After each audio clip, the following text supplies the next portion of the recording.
A briga por um ambiente silencioso que, infelizmente, você deve ter acompanhado já na mídia, terminou em tragédia lá em São Paulo.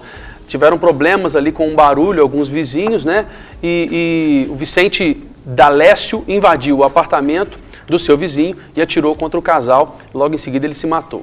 A poluição sonora, inclusive, ocupa o 3º lugar no ranking de problemas que mais comprometem a saúde da população e a qualidade de vida, de acordo com a Organização Mundial de Saúde, a OMS. E sobre esse tema, a gente vai conversar com um engenheiro especialista em conforto acústico, João Edson de Carvalho, e com a psicóloga voluntária do Ministério Lucas, da Igreja Batista da Lagoinha, Alessandra Lanza, que já estão ali no sofá, você já está vendo os dois. Muito bom dia, Alessandra. Tudo bem? Bom dia, doutor. Tudo certinho? Deixa eu passar aqui na frente de vocês. Muito prazer. Tudo bem? Filipe, até antes de você introduzir, deixa eu só mostrar aqui, porque isso que você está falando é capa do Estado de Minas. Está aqui, ó. Adeus carros barulhentos. A Prefeitura de Belo Horizonte está aí com, inclusive, uma missão de aprender os carros que passam com um som alto. Eu queria bater palma, viu?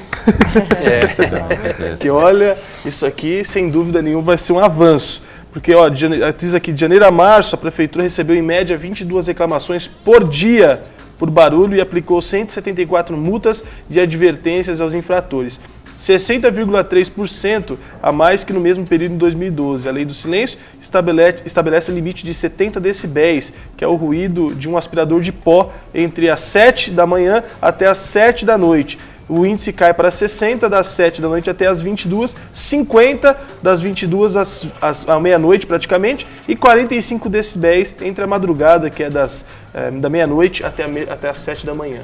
Então, quer dizer, estão ferrenhando nessa prisão a esses criminosos, vamos dizer assim, porque isso beira também o crime, às vezes, que é difícil. Agora, é algo que acontece muito mais comum do que a gente imagina.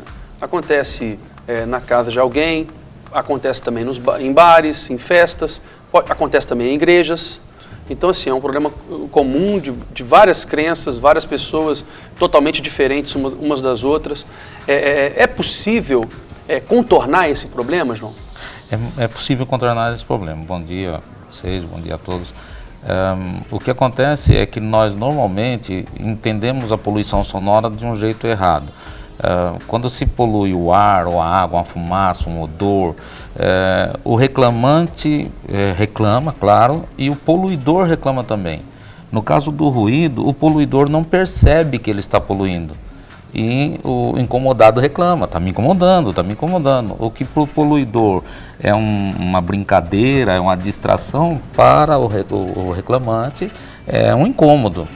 Nesse caso, tem-se o que fazer, precisa se fazer, tem que se fazer urgente, mas temos que primeiro conscientizar o poluidor que ele está agredindo alguém.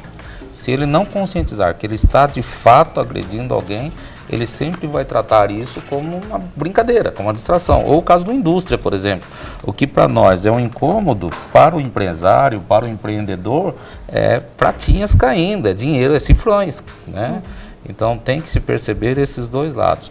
Até mesmo quando a lei fala sobre os níveis, a lei está tratando do poluidor e não do receptor.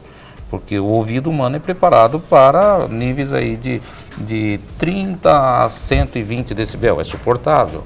Só que no normal a gente tem que estar ali em torno de 70, o que provavelmente esteja acontecendo aqui entre nós. Nós estamos aí entre 70 e 75 decibel e está agradável.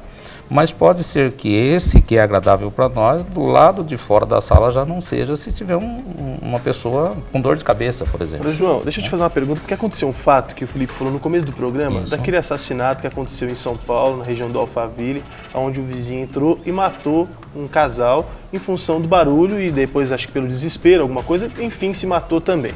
Isso é muito mais corriqueiro do que a gente imagina. Esse foi um fato que foi noticiado, a gente sabe que muitos outros não são noticiados, a imprensa não cobre, e acho que um dos maiores problemas e briga é bares que realmente tocam lá o seu som até as tantas da manhã, os carros, enfim, existem diversos problemas. Agora vamos entrar nesse assunto, um dos assuntos, a gente pode entrar em todos, que é esse assunto da moradia. Hoje em dia os apartamentos são péssimos em acústica. Aliás, se pudessem fazer um apartamento com parede de isopor e colocar um compensadinho para subir, eles fazem. Então a gente vê que a cada dia mais aquilo que é ainda um ruído baixíssimo se propaga pela falta de acústica nesses apartamentos. Quais as soluções que têm sido apresentadas por vocês, engenheiros, ou até mesmo até nessas construtoras, que a gente sabe que teve uma lei que voltou a regulamentar isso agora de uma maneira muito eficaz, né? Isso. Do mesmo jeito que o ouvido continua pronto para ouvir, nós temos cada vez mais equipamentos, e não precisa nem ser um carro de som como esse que está noticiado no estado de Minas de hoje. Mas você pega uma TV de plasma, que ela é fixada na parede de um apartamento com o outro, você vai ouvir do apartamento para o outro se o isolamento ali não for. E talvez nem em nível alto, mas em horários diferentes. Por exemplo, um estudante que chega de noite em casa depois da faculdade, e o profissional que já está dormindo desde as 10 horas. Ele vai ligar a TV está na parede e vai propagar para o outro lado. Então, é interessante que as construtoras, de acordo com a nova norma de desempenho, trate esse assunto de forma que bloqueie-se o ruído. O grande incômodo dá-se ainda entre pisos, tanto o piso para baixo quanto o piso de cima, e isolar barulhos enquanto na construção é muito mais fácil, é muito mais interessante, de um custo bem menor, porque isola-se o piso e não o teto. Você isolar o teto é uma confusão. Porque o ruído do impacto no chão, ele vai se propagar pelas paredes, vai descer pelas paredes, você consegue proteger o teto, mas não protege as paredes. Então é muito complicado e muito complexo. Quanto ao estresse causado pelo ruído, quando a gente é chamado no vizinho de uma indústria ou por vizinhos mesmo, já está no fim da linha, já está todo mundo estressado, já está todo mundo. Ninguém nunca procura um técnico para resolver um problema de ruído no começo do problema. Sempre é quando já está todo mundo assim, a ponto de acontecer o que infelizmente aconteceu. E aí eu queria até introduzir a Alessandra na conversa perguntando exatamente isso. O que leva uma pessoa a um nível de estresse tão alto que ela faça o que esse senhor fez? Invada o apartamento do vizinho, mate aquelas duas pessoas, depois acaba se matando, por até ali, às vezes, reconhecer que o que ele fez talvez não tivesse volta, não tivesse perdão, né? E tirou a própria vida. Psicologicamente, o que isso pode levar? Esse som contínuo, incômodo, a dor? Bom dia a todos. Vamos falar então do que é agressividade e violência, né? Para a gente poder distinguir uma coisa da outra. Porque o que acontece? Nós todos somos agressivos. A agressividade, ela faz parte da nossa conduta. A gente, para sobreviver, a gente usa a violência para poder se manifestar. Você vê que no nascimento não tem nada mais do que realmente um romper ali. Então é inerente ao ser humano ser agressivo. Só que a níveis normais, né? Ali no caso desse senhor, eu acredito que o corpo dele já estava dando indícios que isso iria acontecer, porque o que ele teve foi um ataque de fúria, não é verdade? Então, eu acho que ele deveria ter sido acompanhado antes, porque ele já estava estressando ao longo dos anos, ao longo dos meses, e com a questão do trabalho, a questão da vida familiar, isso tudo levou ele a esse ataque de fúria. Isso é o que eu penso, porque eu não o conheço, não tenho conhecimento do estado psicológico dele. No caso, inclusive, conta que ele tinha dores crônicas, ele sofria de problema de dores crônicas. Então, quer dizer que ele já tinha um precedente. Sim. E a pessoa, ela tem que acompanhar o próprio corpo. Eu costumo dizer que o nosso corpo, ele fala o tempo inteiro.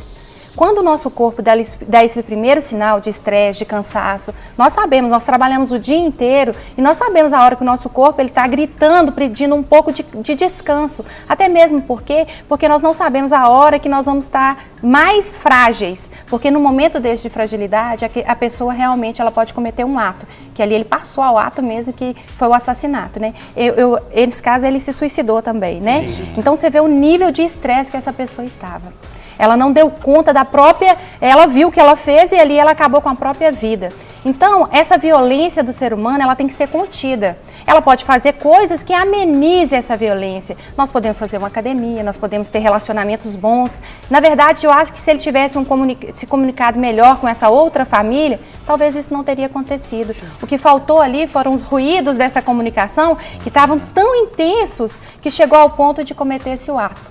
né, de ir e matar o outro. Então a violência ali, ela foi canalizada toda para um ponto, ela não foi distribuída, porque nós temos que ter essa distribuição. Nós somos seres agressivos, porque isso nos dá até criatividade, que faz parte da criatividade a agressividade, mas ela tem que ser toda contornada, ela tem que ser toda distribuída. Canalizada. No caso dele, não, ele canalizou para um fim próprio, que ali foi a morte da pessoa e a própria morte.